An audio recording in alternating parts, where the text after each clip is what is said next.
একটি শহরে দুই বন্ধু ছিল। একজনের নাম মলয় আর অন্যজনের নাম নয়ন। মলয় গরিব ঘরের ছেলে, তার বাবার ছোট্ট একটি মুদি দোকান রয়েছে। আর অন্যদিকে মলয়, সে ধনী ঘরের ছেলে, তার বাবা একজন সফল ব্যবসায়ী। নয়নের জীবন প্রাচুর্যে ভরা, আর অন্যদিকে মলয়ের অভাবের ঘর। নয়ন আর মলয় একই স্কুলে পড়ে। অর্থনৈতিক তারতম্য থাকলেও দুজনে বেশ ভালো বন্ধু। দুজন একসাথে স্কুলে যায়, একসাথেই খেলাধুলো করে। একদিন মলয় একাই স্কুলে যাচ্ছে, হঠাৎ পেছন থেকে ক্রেং ক্রেং, লাল রঙের চকচকে ব্র্যান্ড নিউ সাইকেলে নয়ন। আরে বাহ, নতুন সাইকেল! হ্যাঁ, জন্মদিনের গিফট।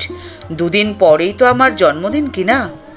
উঠে আমার সাইকেলে, হেঁটে আর স্কুলে যেতে হবে না।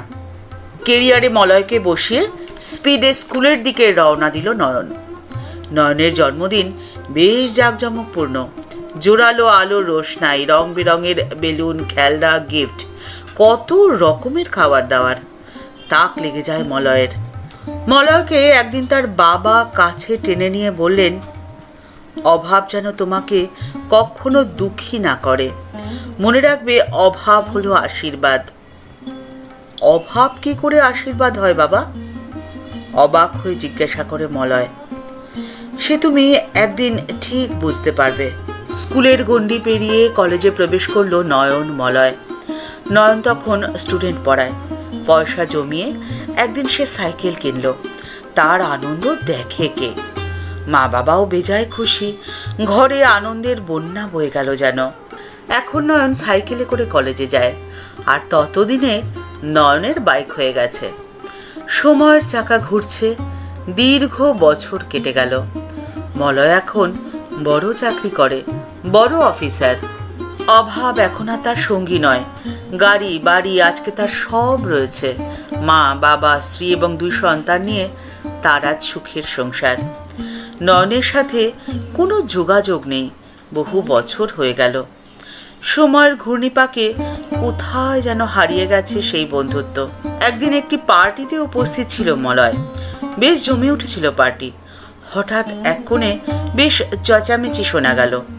এক ব্যক্তি, এক মুখ দাড়ি, বিধ্বস্ত চেহারা আর আকণ্ঠ মদ্যপান করে রয়েছে। সে যা তা বকে চলেছে। কাছাকাছি যেতেই চমকে যায় মলয়। চিনে ফেলে তাকে। আরে, নয়ন না? চিনতে পেরেছ আমাকে? আমি মলয়। ফ্যাল ফ্যাল করে চেয়ে থাকে। জড়িয়ে ধরে মলয়কে, কিন্তু কিচ্ছুটি বলে না। টলতে টলতে বেরিয়ে যায় সেই পার্টি থেকে। মলয় পেছনে পেছনে যায়। নয়ন, একটু দাঁড়াও। দাঁড়ায় না সে। গাড়িতে উঠে মুহূর্তের মধ্যে হারিয়ে গেল সে। এক ভদ্রলোক পাশ থেকে বললেন, অনেক বড় বিজনেসম্যানের ছেলে, আজ আর কিছুই নেই। বাবার মৃত্যুর পরে ব্যবসাও আর নেই, ধরে রাখতে পারেনি। নেশা ওনার জীবনকে ছাড়খাড় করে ফেলেছে।